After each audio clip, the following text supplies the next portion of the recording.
الحمدللہ وحدہ والصلاة والسلام علی من لا نبی بعدہ اما بعد فاعوذ باللہ من الشیطان الرجیم بسم اللہ الرحمن الرحیم کنتم خیر امۃ اخرجت للناس تأمرون بالمعروف وتنہون عن المنکر وتؤمنون باللہ۔ بسم اللہ الرحمن الرحیم رب اشرح لی صدری ویسر لی امری واحلل عقدۃ من لسانی یفقہوا قولی۔ شروع کرتا ہوں اللہ کے نام سے جو بڑا مہربان نہایت رحم کرنے والا ہے۔ ناظم جلسہ جناب الیاس احمد صاحب، مہمان خصوصی جناب سعید الدین صاحب اور جناب نارائنہ صاحب، اور اسٹیج پر تشریف فرما جناب سراج الرحمان صاحب general secretary UARC universal Islamic research centre, اور آج کے اس جلسے میں حاضرین ہندو مسلم عیسائی بھائیوں اور پردہ نشین مائیں اور بہنوں، آپ تمام کو میں اسلامی طریقے سے استقبال کرتا ہوں۔ السلام علیکم ورحمۃ اللہ وبرکاتہ۔ یعنی اللہ سبحانہ و تعالیٰ کے جانب سے سلامتی، رحمت اور برکتیں آپ تمام پہ نازل ہو۔ آج میں میرے عنوان پر تقریر کرنے سے پہلے یہ بات میں واضح کرنا چاہتا ہوں کہ اکثر میرے تقاریر تیلگو زبان میں ہوتے ہیں۔ الحمدللہ میں تیلگو زبان پر مہارت رکھتا ہوں، لیکن اردو زبان میری کمزور ہے۔ اردو زبان پر مجھے مہارت نہیں رہنے کی وجہ سے ظاہر ہے کہ آج کے میرے تقاریر میں چند الفاظوں کی غلطیاں ہو سکتی ہیں۔ میں آپ سے امید کرتا ہوں کہ آپ ان غلطیوں کو نظر انداز کریں گے۔ میں اس کے لیے آپ سے معذرت چاہتا ہوں اور میرے مواد کے اوپر آپ دھیان دیں گے انشاءاللہ۔ جزاک اللہ خیر۔ آج کا میرا عنوان اللہ کی دینی سلطنت کے وارث کون، بائبل اور قرآن کے روشنی میں۔ آئیے پہلے ہم جانتے ہیں کہ وارث کے معنی کیا ہے۔ وارث وراثت سے بنا ہے۔ وراثت دو قسم کے ہیں، ایک نسبی وراثت، دوسرا مذہبی وراثت۔ نسبی وراثت مانے یہ نسبی وراثت دنیا سے تعلق رکھنے والا ہے، اور یہ وراثت خونی رشتوں سے تعلق رکھنے والی ہے۔ مثال کے طور پر جائیداد کا تقسیم یہ نسبی وراثت سے ہی ہوتا ہے۔ اور وراثت میں دوسرا قسم مذہبی وراثت، اس کو دینی وراثت بھی کہا جا سکتا ہے۔ یہ دینی وراثت یا مذہبی وراثت دنیا اور آخرت سے تعلق رکھنے والی وراثت ہے۔ یہ وراثت کسی خونی رشتوں سے تعلق رکھنے والی وراثت نہیں ہے، بلکہ یہ وراثت کا انتخاب اللہ کے جانب سے ہوتا ہے۔ مثال کے طور پر اللہ سبحانہ و تعالیٰ اپنے پیغام کو انسانیت تک پہنچانے کے لیے کسی ایک قوم کو چنتا ہے، اسی قوم میں سے ایک نبیوں کو انتخاب کرتا ہے۔ اس قسم کے انتخاب کو ہی مذہبی یا دینی وراثت کہتے ہیں۔ جن کو اللہ سبحانہ و تعالیٰ منتخب کرتا ہے ان کو مذہبی وارث کہتے ہیں۔ آج کے میرے عنوان میں وارث سے مراد نسبی وارث نہیں ہے، یعنی خونی رشتے سے تعلق رکھنے والی وارث نہیں ہے، بلکہ مذہبی دینی وارث ہے، یعنی اللہ سے منتخب ہونے والے وارث ہے۔ معزز سامعین اکرام، آئیے ہم جانیں گے میرے آج کے تقریر میں، آج کے عنوان میں اللہ کی دینی سلطنت کا معنی کیا ہے جانیں گے۔ اللہ کی دینی سلطنت کو اللہ کی دینی بادشاہت بھی کہا جا سکتا ہے۔ اللہ کی بادشاہت کا نام، اس الفاظ کو سنتے ہی ہمارے عیسائی بھائیوں کے ذہنوں میں یہ خیال آتا ہے کہ یہ آخرت کی سلطنت کے بارے میں، آخرت کی اللہ کی بادشاہت کے بارے میں یا جنت کے بارے میں یہاں پہ بات ہو رہی ہے۔ لیکن اللہ کی دینی سلطنت سے مراد آخرت کی سلطنت یا جنت سے مراد نہیں ہے۔ اور اللہ کی سلطنت کا لفظ سنتے ہی ہمارے مسلمان بھائیوں کے ذہنوں میں اللہ کی سلطنت کے معنی ساری کائنات اللہ کی سلطنت، یہ خیال آتا ہے۔ بے شک ساری کائنات اللہ کی سلطنت ہے، لیکن آج میرا عنوان اللہ کی سلطنت نہیں، اللہ کی دینی سلطنت ہے۔ اللہ کی دینی سلطنت کا معنی کیا ہے، اور بہتر انداز میں سمجھنے کے لیے تین قسم کے سلطنتیں اور ان تین قسم کے سلطنتوں کے بیچ میں فرق اگر ہم معلوم کریں گے تو اللہ کی دینی سلطنت کا معنی صحیح انداز میں ہم سمجھ سکتے ہیں۔ وہ تین سلطنتیں یہ ہیں، ایک عام سلطنت، دوسرا اللہ کی دینی سلطنت دنیا میں، تیسرا اللہ کی سلطنت آخرت میں۔ یہ تینوں میں سے پہلا والا عام سلطنت، جو ہم دنیا میں اکثر جو دکھائی دینے والے سلطنتیں ہیں، ان سلطنتوں میں انسان خود بادشاہ بن کر رہتا ہے اور انسان خود ساختہ بنائے ہوئے احکامات کے مطابق انسانوں کو چلاتا ہے۔ اور بعض ان عام سلطنتوں میں بادشاہ خود خدا ہونے کا دعویٰ کرتا ہے اور خود بنائے ہوئے احکامات کے مطابق انسانوں کو آگے چلاتا ہے۔ مثال کے طور پر فرعون کی سلطنت میں انسان ہی خود بادشاہ بنا اور وہی خدا ہونے کا دعویٰ کیا اور خود سے بنائے ہوئے احکامات کے مطابق انسانوں کو چلایا۔ ایسے عام سلطنتوں کو اندھی سلطنت یا شیطانی سلطنت بھی کہا جا سکتا ہے، کیونکہ اس عام سلطنتوں میں اللہ کے احکامات کا کچھ بھی دخل نہیں رہتا۔ یہ ہے عام سلطنت۔ اور دوسری جو سلطنت ہے اللہ کی دینی سلطنت دنیا میں، اس اللہ کی سلطنت جو ہے اس میں کوئی انسان بادشاہ بن کر نہیں رہتا، بلکہ اللہ سبحانہ تعالیٰ خداوند خود بادشاہ بن کر احکامات کو بناتا ہے اور اس احکامات کو انسانوں میں نافذ کرنے کے لیے ایک قوم کو چنتا ہے، اس قوم سے نبیوں کو چنتا ہے، ان کے ذریعے اپنے احکامات کو عمل میں لاتا ہے۔ اس سلطنت کو اللہ کی سلطنت کہتے ہیں۔ مختصر طور پر سمجھنے کے لیے، جس سلطنت میں اللہ کے احکامات کے مطابق سلطنت چلتی ہے اس سلطنت کو اللہ کی دینی سلطنت کہتے ہیں۔ اور اللہ کی دینی سلطنت کو اور بہتر انداز میں سمجھنے کے لیے بائبل میں عیسیٰ علیہ السلام سے سکھائی ہوئی ایک دعا پر غور کریں گے۔ بائبل میں متی کا انجیل چیپٹر نمبر 6 ورس نمبر 9 اور 10 اگر دیکھیں گے، عیسیٰ علیہ السلام کہتے ہیں تم اس طرح دعا مانگا کرو کہ اے میرے خداوند، تو جو آسمانوں میں ہے تیرا نام پاک مانا جائے، تیری بادشاہت آئے، تیری مرضی جیسا آسمانوں میں پوری ہوتی ہے ویسی ہی زمین پر بھی پوری ہو۔ دعا میں کیا ہے؟ تیری بادشاہت آئے، یعنی تیری سلطنت آئے۔ کیسی سلطنت؟ تیری مرضی جیسا آسمانوں میں پوری ہوتی ہے ویسے ہی تیری مرضی زمین پر بھی پوری ہو۔ اللہ کے احکامات کے اوپر جیسا عمل آسمانوں میں ہوتا ہے ویسی ہی اللہ کے احکامات کے اوپر عمل زمین پر بھی ہو۔ یہ تھی دعا۔ اس میں مختصر طور پر یہ معلوم ہوتا ہے اللہ کے احکامات کے اوپر عمل کرنے والی سلطنت جہاں پہ ہے وہی اللہ کی دینی سلطنت ہے۔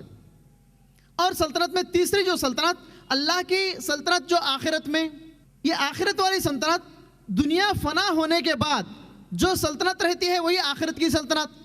آخرت کے سلطنت میں دو مقامات ہیں، ایک جنت، دوسرا جہنم۔ جو کوئی بھی دنیا میں عام سلطنت میں زندگی گزارتے ہیں، یعنی انسان سے بنائے گئے ہوئے احکامات کے مطابق زندگی گزارتے ہیں، ان کا ٹھکانہ آخرت کی سلطنت میں جہنم ہوگا۔ اور جو کوئی بھی دنیائی زندگی میں اللہ کے بنائے ہوئے احکامات کے مطابق اللہ کے سلطنت میں زندگی گزاریں گے، ان کا ٹھکانہ آخرت میں جنت ہوگا۔ یعنی بات یہ سمجھ میں آ رہی ہے، دنیا میں اللہ کے سلطنت میں جو زندگی گزارے گا اللہ کے احکامات کے مطابق، وہ آخرت کے اللہ کے سلطنت میں جنت میں حقدار بنے گا جنت کا۔ اللہ کے یہ سلطنت جو دنیا میں ہے، اس دنیا میں اللہ کے سلطنت میں اللہ کے احکامات کو عمل میں لانے کے لیے اللہ جس قوم کو چنتا ہے، جس قوم سے نبیوں کو چنتا ہے، اس قوم کو اللہ کے سلطنت کے وارث کہتے ہیں۔ ان کی ذمہ داری یہ رہیں گی کہ اللہ کے احکامات کے مطابق خود عمل کرے اور اس احکامات کے مطابق عمل کرنے کے لیے لوگوں کو دعوت دے، لوگوں کی اصلاح کرے۔ جو منتخب ہے اللہ کے سلطنت کے وارث جیسا، وہ لوگ جب تک اللہ کے احکامات کے مطابق زندگی گزارتے رہیں گے، اپنی ذمہ داری نبھاتے رہیں گے، تب تک وہ اللہ کے سلطنت کے وارث بن کے رہیں گے۔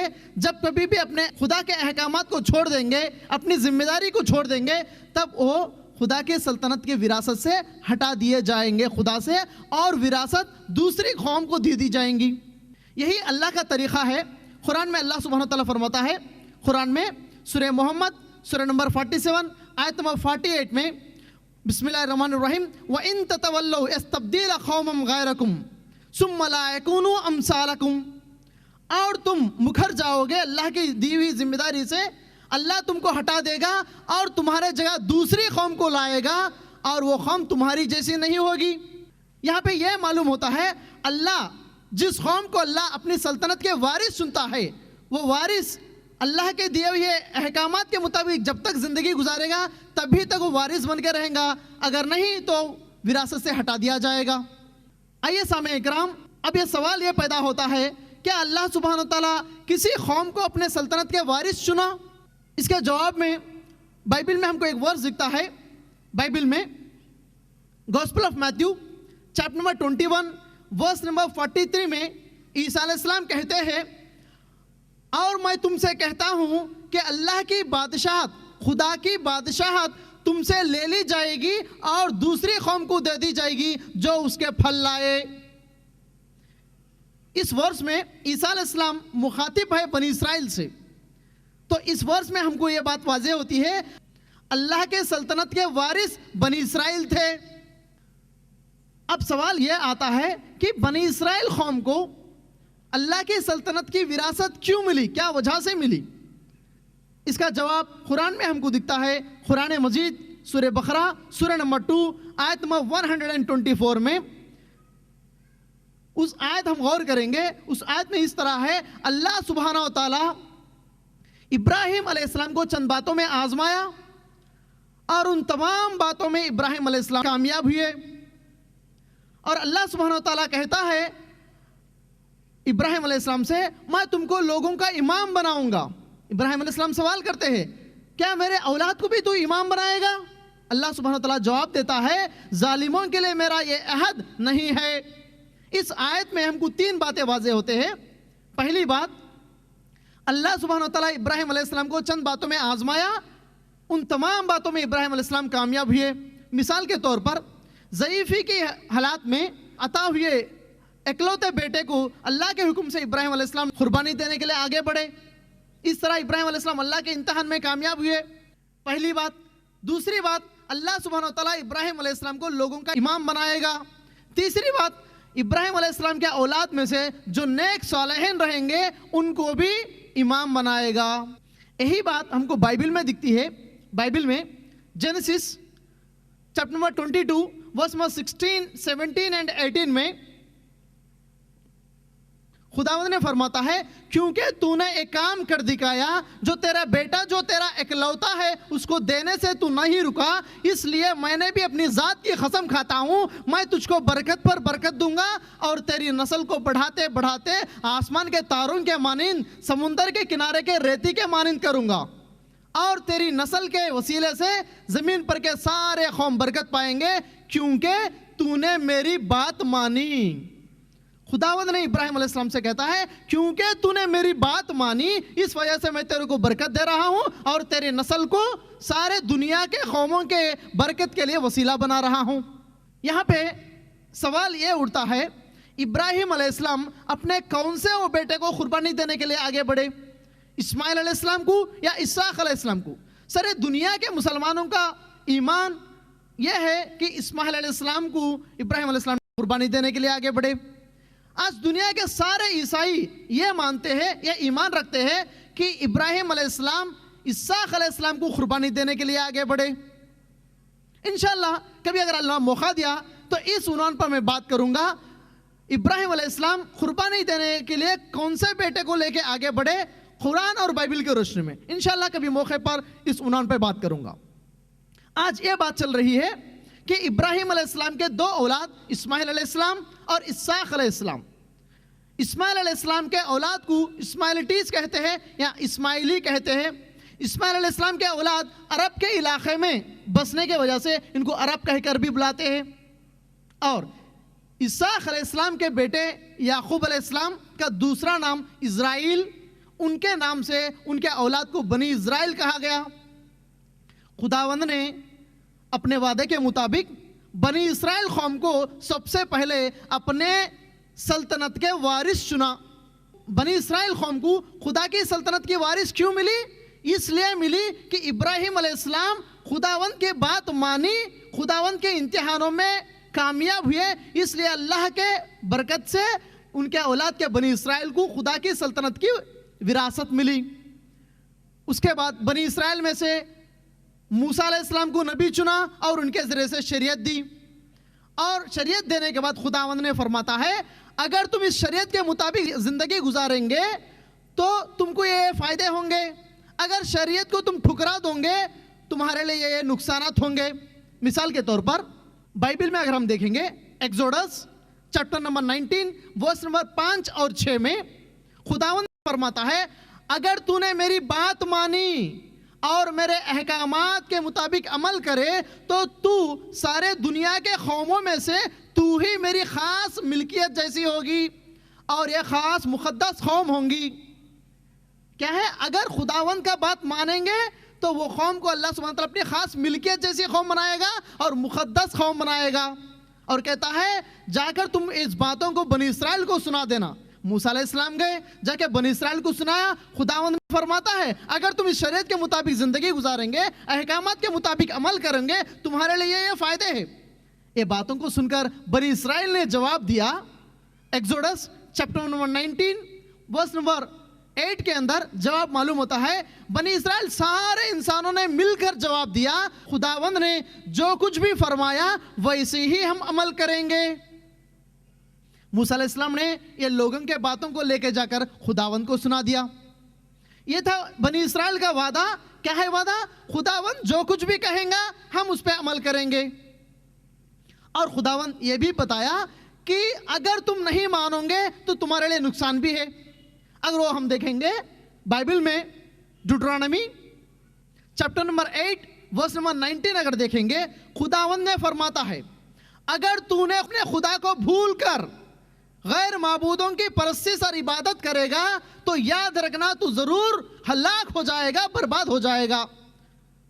اگر خداوند کو چھوڑ کر غیر معبودوں کی عبادت اگر کریں گے تو کیا ہوگا؟ ہلاک ضرور ہو جائیں گے اور برباد ہو جائیں گے۔ اس کے بعد کے ورس میں خداوند نے فرماتا ہے Deuteronomy chapter number 8 verse number 20 میں جس قوم کو میں تیرے سامنے ہلاک کر رہا ہوں ویسے ہی تجھ کو بھی خداوند اپنے خدا کے بات نہیں ماننے کے سبب سے ہلاک کر دوں گا۔ اس ورس میں غور کرنے کی بات ہے، اس ورس میں خداوند بنی اسرائیل سے مخاطب ہے، کہتا ہے تیرے سامنے آج جس قوم کو میں برباد کر رہا ہوں ویسے ہی تجھ کو بھی برباد کروں گا اگر تو نے میری بات نہیں مانی۔ مانے یہاں پہ یہ بات معلوم ہوتی ہے خدا کی سلطنت کے وارث وراثت بنی اسرائیل کو ملنے سے پہلے کسی اور قوم کو ملی تھی، اور اس کے بعد وہ لوگ برباد ہو گئے۔ اب سوال یہ اٹھتا ہے بنی اسرائیل سے پہلے خداوند نے کون سی وہ قوم کو چنا، کون سی وہ قوم منتخب کیا خدا کے سلطنت کے وراثت کے لیے؟